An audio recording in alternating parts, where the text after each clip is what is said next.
بسم الله الرحمن الرحيم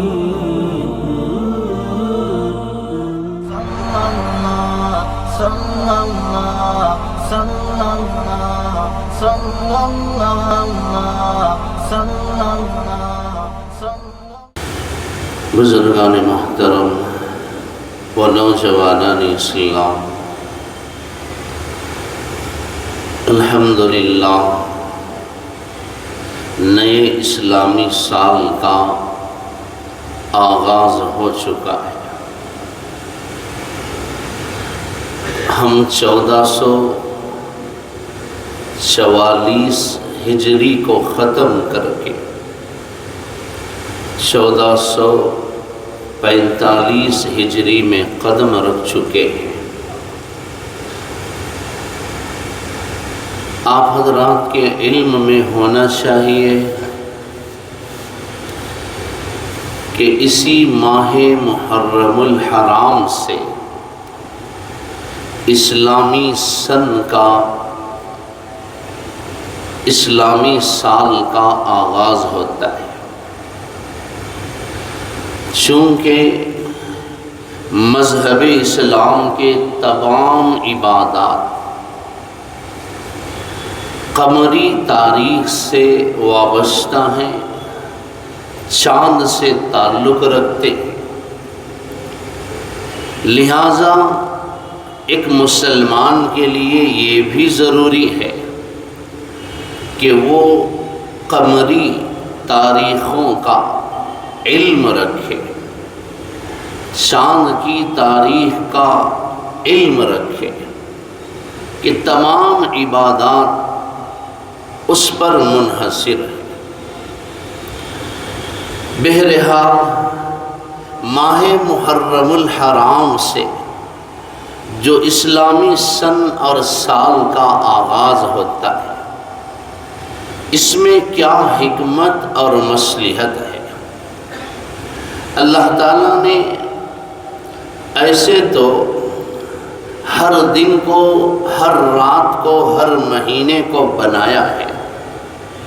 زمانے کا خالق اللہ ہے، لیکن اللہ تعالیٰ نے سال بھر میں چند اوقات کو، کچھ مہینوں کو، کچھ ایام اور کچھ راتوں کو بڑی خصوصی فضیلت عطا فرمائی۔ سال کے 12 مہینوں میں 4 مہینے بڑے محترم اور معظم ہیں: ذی قعدہ، ذی الحجہ، محرم الحرام اور ماہ رجب المرجب۔ اللہ تعالیٰ نے قرآن مجید میں اس کا ذکر فرمایا: ان عدۃ الشہور عند اللہ 12 شہرا۔ اللہ کی کتاب میں مہینوں کی تعداد 12 ہے۔ اللہ نے یہ فیصلہ اسی دن فرما دیا یوم خلق السماوات والارض، جس وقت اللہ تعالیٰ نے زمین اور آسمان کو پیدا فرمایا۔ لیکن منہا 4 حرم، ان میں سے 4 مہینوں کو اللہ نے بڑی خصوصی فضیلت عطا فرمائی، جن میں ماہ محرم الحرام بھی ہے۔ قرآن اور حدیث کی روشنی میں یقیناً یہ بہت عظیم اور بابرکت مہینہ ہے، بڑا معظم اور محترم مہینہ ہے۔ رسول اللہ صلی اللہ علیہ وسلم کے اس دنیا سے پردہ فرما جانے کے بعد حضرت عمر رضی اللہ تعالی عنہ کا دور خلافت ہے۔ ایک دستاویز، ایک معاملہ جو قرض سے متعلق تھا، حضرت عمر رضی اللہ تعالی عنہ کی خدمت میں لایا گیا۔ آپ نے اس مقدمے کو، تحریر کو، دستاویز کو پڑھا کہ فلاں صاحب نے فلاں صاحب کو شعبان کے مہینے میں بطور قرض اتنی رقم دی تھی۔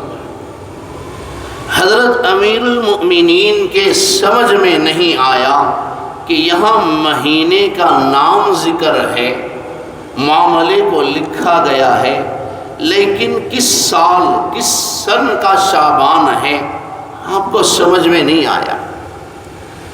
تو آپ کو محسوس ہوا کہ مسلمانوں کا ایک سن اور مسلمانوں کی ایک تاریخ، اسلامی سال، اسلامی تاریخ ہونی چاہیے۔ آپ نے تمام حضرات صحابہ کرام کو جمع فرمایا اور ان سے مشورہ فرمایا کہ اس معاملے میں کیا کیا جائے۔ مختلف آراء، مختلف مشورے دیے گئے۔ کسی نے رائے دی کہ ایسا کرتے ہیں، رسول اللہ صلی اللہ علیہ وسلم کی ولادت سے اسلامی سال کو شروع کرتے۔ عمر رضی اللہ تعالیٰ عنہ بڑی دور رس اور گہری نگاہ رکھنے والے تھے، چنانچہ آپ نے اسے رد اور ناپسند فرما دیا کہ اگر ہم حضور اکرم صلی اللہ علیہ وسلم کی ولادت سے اپنے سال کو شروع کرتے ہیں تو اس میں عیسائیوں کی مشابہت ہو جائے گی۔ عیسائی بھی حضرت عیسیٰ علیہ السلام کی پیدائش سے اپنی تاریخ لکھتے ہیں، چنانچہ مجھے یہ بات پسند نہیں کہ تاریخ کے معاملے میں بھی ہم غیروں کی مشابہت اور ان کے طریقوں پر عمل کریں، رد فرما دیا۔ ایک صحابی نے رائے دی، امیر المؤمنین ایسا کرتے ہیں، حضور اکرم صلی اللہ علیہ وسلم کی عمر مبارک 40 سال کو پہنچی، نبوت کا اظہار ہوا، آپ کی بعثت ہوئی، تو اس تاریخ سے ہم اپنے سال کا آغاز کرتے ہیں۔ حضرت عمر رضی اللہ عنہ نے دیکھا، سوچا، غور فرمایا کہ جیسے ہی رسول اللہ صلی اللہ علیہ وسلم نے نبوت کا اعلان فرمایا، یا ایھا الناس انی رسول اللہ الیکم جمیعا، سب کے سب آپ کے مخالف ہو گئے، دشمن ہو گئے، یہاں تک کہ اپنے بھی آپ کو اکیلا چھوڑ کر چلے گئے۔ کئی لوگوں نے آپ کو بد دعائیں دی، آپ پر پتھر مارے، نعوذ باللہ آپ پر مظالم ڈھائے گئے، حضرات صحابہ کرام کو ستایا گیا، ایک اذیت ناک دور کا آغاز ہو گیا۔ کلمہ پڑھنا مکے کی گلیوں میں اتنا آسان نہیں تھا، سارے مکے کے کافر مل کر کلمہ پڑھنے والے کو مارتے تھے۔ رسول اللہ صلی اللہ علیہ وسلم اسی لیے فرماتے ہیں، جب آپ کی بعثت ہوئی، جبرائیل فرشتہ قرآن کی پہلی آیتیں لے کر آیا، سیدھے آپ حضرت اماں خدیجۃ الکبریٰ رضی اللہ عنہا کے گھر پہنچے اور فرمانے لگے، یا خدیجہ لیس الراحت بعد اليوم، میرے آرام و راحت کے دن چلے گئے، آج کے بعد سے میں آرام کو، راحت کو کبھی محسوس بھی نہیں کر سکوں گا، میرے آرام کے دن چلے گئے۔ کیوں یا رسول اللہ صلی اللہ علیہ وسلم؟ کیا وجہ ہے، کیوں آپ کو آرام نہیں ملے گا، آپ کی راحت کے دن کیوں رخصت ہو گئے؟ فرمانے لگے، اللہ نے مجھے ایک ایسا پیغام دے کر بھیجا ہے، جب میں مکے کے لوگوں کے سامنے اس کا اظہار کروں گا، اے خدیجہ سارا مکہ میرا دشمن ہو جائے گا، آج کے بعد سے مکہ المکرمہ کی ہر گلی میں پریشانیاں، تکلیفیں میرے استقبال میں کھڑی رہیں گی، آزمائشوں کا ایک دور شروع ہو جائے گا۔ میں جانتا ہوں اس حقیقت کے اظہار کرنے کے بعد حالات کیا ہوں گے۔ دنیا کی تاریخ بتاتی ہے کہ حق بات کو بہت کم لوگوں نے قبول کیا، پسند کیا اور اس پر عمل کیا۔ حق کی تائید کرنے والے بہت تھوڑے ہیں، دنیا کی یہ تاریخ بتاتی ہے۔ لہذا میرے آرام اور راحت کے دن چلے گئے۔ بالکل حق فرمایا تھا رسول اللہ صلی اللہ علیہ وسلم نے۔ پھر آپ پر مظالم کے وہ پہاڑ توڑے گئے، آپ کے صحابہ کو اتنا مارا، ستایا، پیٹا گیا کہ تاریخ میں ایسی مظلوم جماعت کوئی اور آپ کو نہیں مل سکتی۔ چنانچہ حضرت عمر رضی اللہ عنہ نے اسے بھی رد فرما دیا۔ یہ کوئی اچھی بات نہیں ہے کہ تکلیفیں جہاں سے شروع ہوئی وہاں سے ہم اپنی تاریخ کو شروع کریں۔ آپ نے اسے ناپسند فرمایا۔ ایک صحابی نے رائے دی، یار اے امیر المؤمنین، ایسا کرتے ہیں ہجرت سے ہم اسلامی سال کو شروع کرتے ہیں۔ رسول اللہ صلی اللہ علیہ وسلم کو دین اسلام کے لیے، حق اور سچائی کا ساتھ دینے کے لیے، حق کو تقویت پہنچانے کے لیے، قرآن اور حدیث کے لیے، اسلام کی تبلیغ اور اشاعت کے لیے، اسلام کے نور کو دنیا کے کونے کونے تک پہنچانے کے لیے آپ کو وطن چھوڑنا پڑا۔ مکے کو آپ چھوڑ کر چل دیے، مکے کو اور وہاں کی محبتوں کو آپ نے قربان کیا، اور جاتے ہوئے اسی لیے اللہ کے رسول صلی اللہ علیہ وسلم کے آنکھوں سے آنسو نکل پڑے۔ واللہ ما اطیبکی من بلد واحبکی الی ولولا ان قومی اخرجونی منکی ما سکنت غیرک۔ اے شہر مکہ، اللہ کی قسم، روئے زمین میں تو میرا سب سے زیادہ محبوب شہر ہے۔ تیرے اندر میں پیدا ہوا، پلا بڑھا، جوان ہوا، بعثت ہوئی، 50 پر 3 سال میں نے تیرے اندر گزارے ہیں۔ آج میں تجھے چھوڑ کر جانے پر مجبور ہوں۔ کیوں؟ میری قوم مجھے مجبور کر رہی ہے۔ حق کا اعلان کرنے کی وجہ سے مجھے مکے سے دھکا دیا جا رہا ہے، نکالا جا رہا ہے۔ میں بادل ناخواستہ تجھے چھوڑ کر جا رہا ہوں۔ اللہ کی قسم، اگر آج میری قوم مجھے یہاں سے نکلنے پر مجبور نہ کرتی تو میں تجھے کبھی چھوڑ کر نہ جاتا۔ یہ کہہ کر اللہ کے رسول صلی اللہ علیہ وسلم کی آنکھوں سے آنسو نکل پڑے۔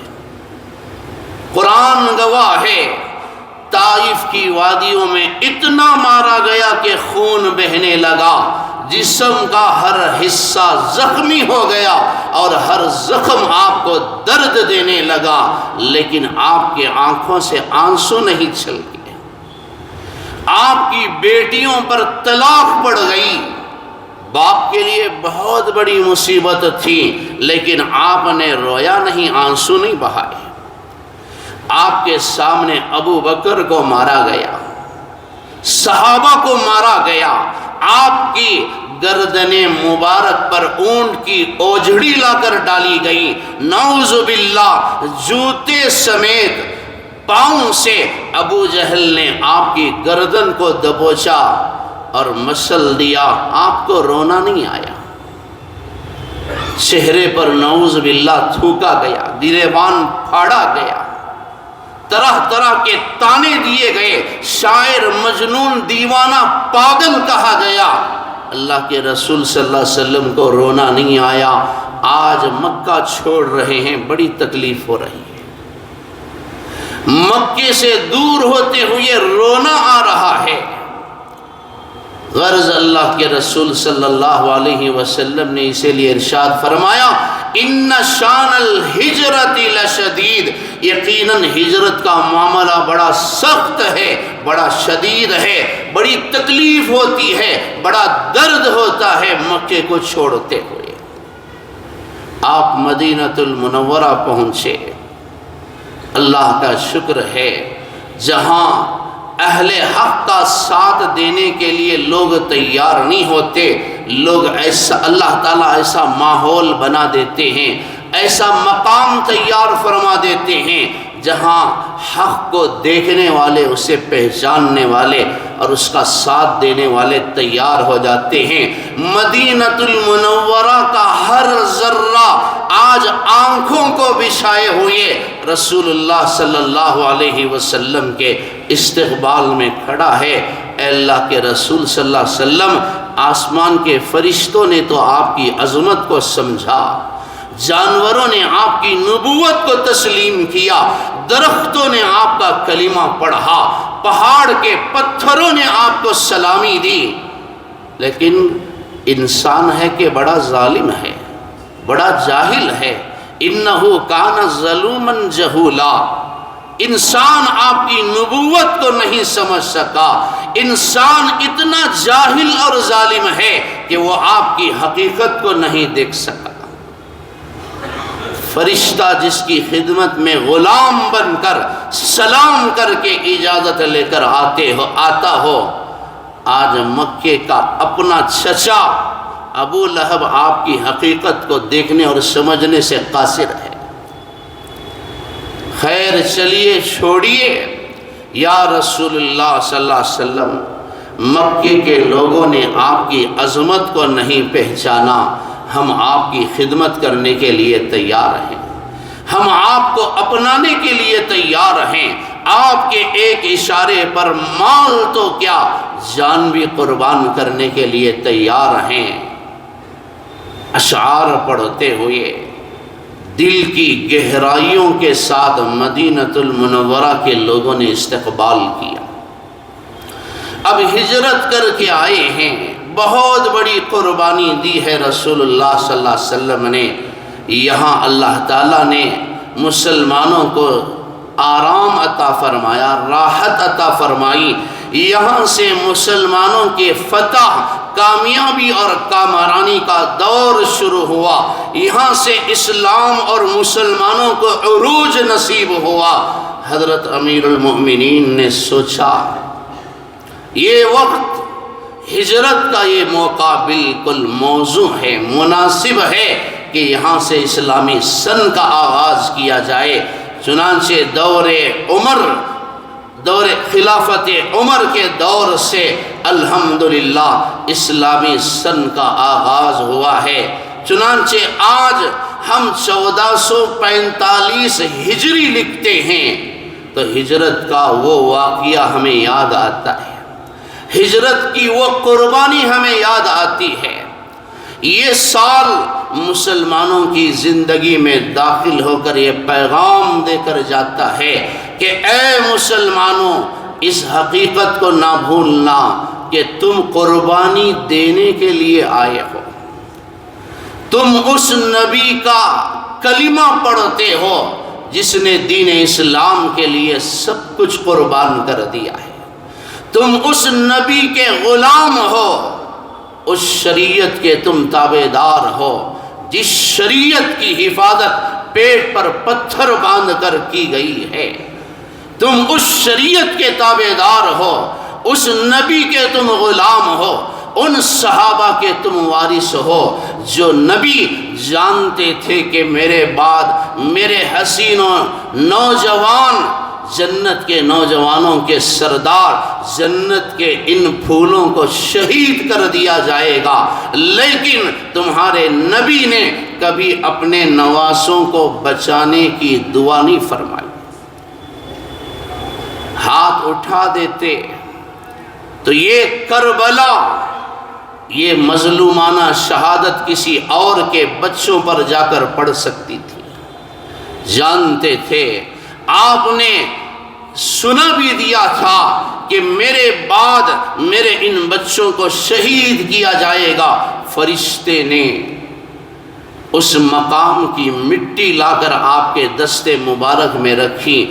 آپ نے اس مٹی کو سونگھا اور فرمایا اے عائشہ، اس مٹی سے کرب و بلا کی بو آتی ہے. یہ وہ مٹی ہے جہاں پر میرے نوجوان میرے حسین جنت کے پھول نواسے کو شہید کیا جائے گا اور اس کا خون پڑے گا، یہ وہ مٹی ہے۔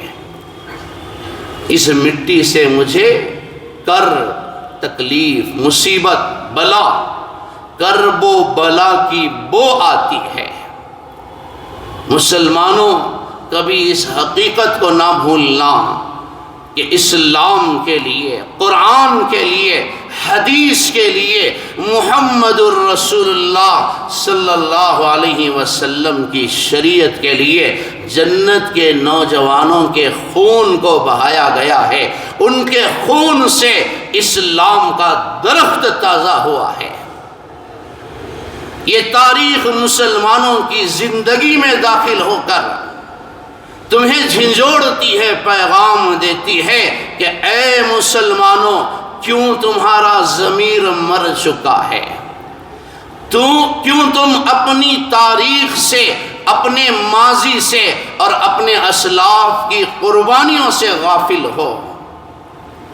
کیوں تمہیں محمد الرسول اللہ صلی اللہ علیہ وسلم کی وہ زندگی یاد نہیں رہی؟ کیوں بلال حبشی کا وہ مظلومانہ دور تمہیں یاد نہیں رہا؟ کیوں تمہیں خباب ابن الارت کی وہ سزا یاد نہیں رہی؟ کلمہ جس نے پڑھا، ننگا کر کے اسے آگ کے انگاروں پر لٹایا گیا۔ خباب ابن الارت رضی اللہ عنہ اپنی کمر دکھاتے تھے کہ دیکھو میرے کمر میں صرف ہڈیاں نظر آتی ہیں، میرے جسم کی چربی اور خون پگھل پگھل کر ان کافروں کی آگ کو بجھا رہی تھی۔ کیا تمہیں یاد نہیں ہے تمہارے اسلاف کی قربانیاں؟ یہ تاریخ ہماری زندگی میں داخل ہو کر یہ پیغام دیتی ہے، کیوں تم نے امام حسین رضی اللہ عنہ کی شہادت کو فراموش کر دیا؟ ہمیں پیغام دے کر جاتی ہے، چھوڑو برائیوں کو، بد کرداری کو، ظلم و ستم کو، زیادتی کو، ناانصافی اور خیانت کو، بددیانتی کو چھوڑو۔ یہ تمہاری پہچان نہیں ہے، یہ تمہاری شناخت نہیں ہے۔ چھوڑو دھوکے، فریب اور مکاری کو، یہ مسلمان کی شناخت نہیں ہے۔ آؤ حرام کو چھوڑ کر حلال کی طرف۔ تم تو اسلام کے لیے کوئی قربانی نہیں دے سکے، اتنا تو احساس کرو، اتنا تو خیال رکھو، کم سے کم اسلام جن چیزوں سے تمہیں منع کرتا ہے ان کو چھوڑ دو، یہ بھی تمہاری جانب سے ہجرت ہوگی۔ والمہاجرۃ، مہاجر وہ بھی ہے من ہجر ما نہی اللہ عنہ، جن چیزوں سے اللہ نے روکا ہے ان چیزوں کو چھوڑ دیتا ہے، ان سے باز آ جاتا ہے، یہ بھی مسلمان کی ہجرت ہے۔ آج مسلمان کم سے کم بددیانتی کو چھوڑیں، خیانت کو چھوڑیں، ظلم و زیادتی سے باز آئیں، فریب مکاری سے باز آئیں، وعدہ خلافی سے باز آئیں، امانت میں خیانت کرنے سے باز آئیں، کمزوروں پر ظلم کرنے اور ان کے حقوق ضائع کرنے سے باز آئیں۔ محرم الحرام کا یہ مہینہ ہمیں پیغام دیتا ہے، نہ ظالم بنو، نہ ظالم کا ساتھ دو، نہ ظلم کرو، نہ ظالم کی تائید کرو۔ محرم کا یہ پیغام ہے، یہ مہینہ کھچڑے اور شربت کا نہیں ہے، ڈھول تاشے بجانے کا نہیں ہے، ناچنے کودنے گلی کوچوں میں تماشے کرنے کا نہیں ہے، لہو و لعب کا نہیں ہے۔ وَذَرِ الَّذِينَ اتَّخَذُوا دِينَهُمْ لَهْوًا وَلَعِبًا، اے میرے حبیب صلی اللہ علیہ وسلم آپ ان کو چھوڑ دیجئے جنہوں نے دین کو مذاق بنا لیا، جنہوں نے اسلام کو مذاق بنا رکھا ہے۔ یہ جھنڈے گاڑنے، آگ کے علاوے لگانے کا مہینہ نہیں ہے۔ جہاں محرم الحرام کا مہینہ محترم ہے، وہیں بڑا مظلوم بھی ہے بیچارہ۔ اللہ کہتا ہے محرم کا مہینہ محترم ہے، لیکن آج کے بعض نادان جاہل بے وقوف قسم کے لوگ جو اس کی عظمت سے واقف نہیں، اس کی شرعی حیثیتوں سے جو نابلد ہیں، ان کا یہ ماننا ہے کہ محرم کا مہینہ منحوس ہے، چلو ہم بیٹے بیٹی کی شادی نہیں کریں گے، دکان و مکان کا افتتاح نہیں کریں گے۔ یہاں تک کہ بعض جاہل جہالت میں اتنی حد تک چلے جاتے ہیں جو نئے دلہا دلہن ہیں ان کو بھی آپس میں جدا کر دیتے ہیں کہ محرم کے مہینے کے 10 دن ان کو آپس میں ایک دوسرے کی نگاہ نہیں ملانی ہے، ایک دوسرے کو دیکھنا نہیں ہے۔ اور بعض جاہل نابلد کہتے ہیں کہ اس عشرے میں محرم الحرام کے مہینے میں شہادت تک گوشت کھانا جائز نہیں، سود کا پیسہ کھانا جائز ہے، رشوت کا حرام مال جو پیدا ہونے سے لے کر مرنے تک حرام ہے وہ تمہارے لیے جائز ہے، مساجد اور مدارس کا مال کھانا جائز ہے، بیویوں پر ظلم و ستم کر کے سسرالی رشتے کا ناجائز اور حرام مال جہیز کا مال کھانا تمہارے لیے جائز ہے، محرم الحرام میں گوشت کھانا جائز نہیں۔ ایک دوسرے کو ڈبا کر دھوکہ دے کر ایک سیٹ 2 آدمیوں کو بیچ کر کھانا بچوں کو کھلانا تمہارے لیے جائز ہے، لیکن محرم کے مہینے میں گوشت تمہارے لیے جائز نہیں۔ اوروں کی بیٹیوں پر ناپاک نگاہ ڈالنا یہ جائز ہے، جو جائز رشتہ ہے وہ تمہارے حق میں تمہاری نگاہ میں حرام۔ میں ان لوگوں کے لیے کہہ رہا ہوں جن کا یہ عقیدہ ہے، جو اس پر ایمان رکھتے ہیں اور ترا یہ کہ دعویٰ یہ کرتے ہیں اس لیے ہم ان چیزوں پر عمل کرتے ہیں۔ محرم الحرام کے مہینے میں امام حسین رضی اللہ عنہ کو بڑے صفاقانہ طریقے سے، مظلومانہ طریقے سے شہید کیا گیا، ہم ماتم کرتے ہیں۔ یہ کیسا ماتم ہے؟ کیا شہادت ماتم کرنے کی چیز ہے؟ کل جو تاریخ گزری ہے، یکم محرم الحرام، ایک ایسے صحابی کا انتقال ہوا، ایک ایسے صحابی شہید کیے گئے جن کے بارے میں رسول اللہ صلی اللہ علیہ وسلم نے ارشاد فرمایا کہ اے عمر، کسی میت پر ماں باپ روتے ہیں، کسی میت پر ان کے بچے آل اولاد رشتہ دار روتے ہیں، کسی میت پر دوست و احباب آنسو بہاتے ہیں، اے عمر تیری موت پر اسلام روئے گا، تیری موت پر اسلام ماتم کرے گا، تیری موت پر فرشتے روئیں گے، تیری موت پر مدینہ المنورہ اور حدود اسلامی کی سلطنت کے 80,000 یتیم بچے روئیں گے، ہزاروں بیوائیں عورتیں روئیں گی، جانور تیری موت پر روئیں گے۔ کیا یہ دن ہمارے لیے منحوس نہیں تھا؟ جس صحابی کی رائے پر اللہ نے قرآن کو اتارا ہو، جس کے بارے میں اللہ کے رسول صلی اللہ علیہ وسلم نے فرمایا لو کان بعدی نبی لکان عمر، نبوت کا سلسلہ ختم، اب اس کے بعد کوئی نبی نہیں آئے گا، جو یہ دعویٰ کرے گا وہ کذاب ہے، وہ جھوٹا ہے، وہ دین اسلام سے خارج ہے، اس کا کوئی ایمان نہیں ہے، اسلام سے اس کا کوئی تعلق نہیں ہے۔ ہاں اگر میرے بعد کسی کو اللہ نبی بنا کر بھیجتا، عمر اس لائق اور قابل تھا کہ اللہ عمر کو نبی بنا کر بھیجتا۔ ان کی فضیلت تو امام حسین سے کہیں زیادہ ہے،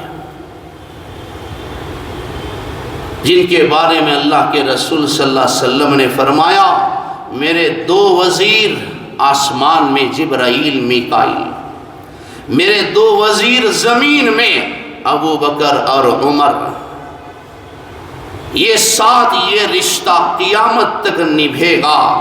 جو صحابی مر کر بھی حضور سے جدا نہ ہوئے ہوں، جو قبر میں بھی ان کے ساتھ ہوں۔ ابو لولو فیروز نے جب آپ پر مسجد نبوی کے مصلی پر حملہ کیا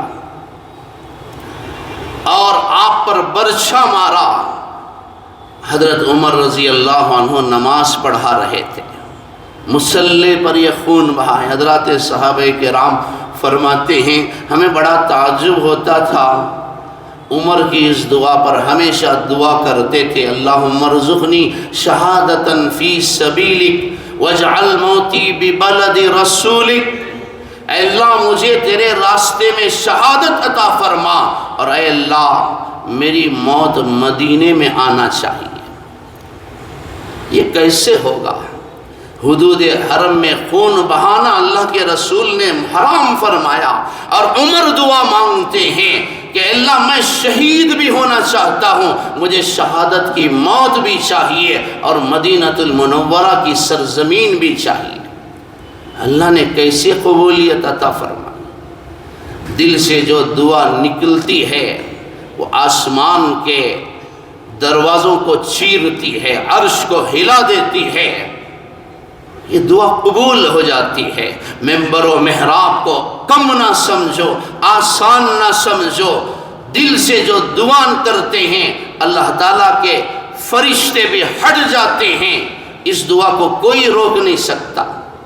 اور ایسے قبول ہوئی، صرف مدینہ المنورہ کی سرزمین نہیں، مسجد نبوی کا مصلی قیامت کے دن عمر کی شہادت کی گواہی دے، مسجد نبوی کا ممبر قیامت کے دن عمر کی شہادت کی گواہی دے گا، نماز حضرت عمر رضی اللہ عنہ کی شہادت کی گواہ بنے گی۔ ایک رکعت پڑھائی تھی، حملہ ہوا، خون بہنے لگا، حضرت عبد الرحمن ابن عوف رضی اللہ عنہما آگے بڑھتے ہیں، نماز مکمل کرتے ہیں، آپ کو اٹھا کر گھر لے جایا گیا۔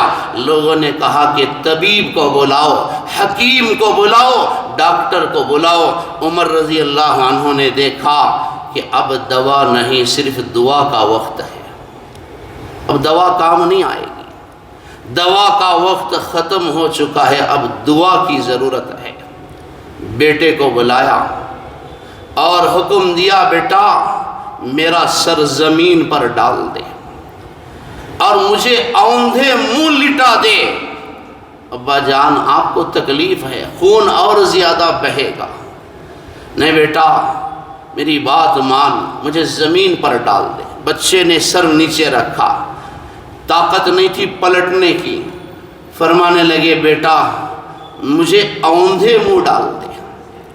اوندھا منہ ڈالا گیا، پیشانی سجدے پر رگڑنے لگے اور فرمانے لگے، اے عمر اِلَّمْ يَغْفِرْ لَكَ رَبُّكَ، اے عمر تیری نجات کیسے ہوگی اگر تیرے رب نے تجھے معاف نہ کیا؟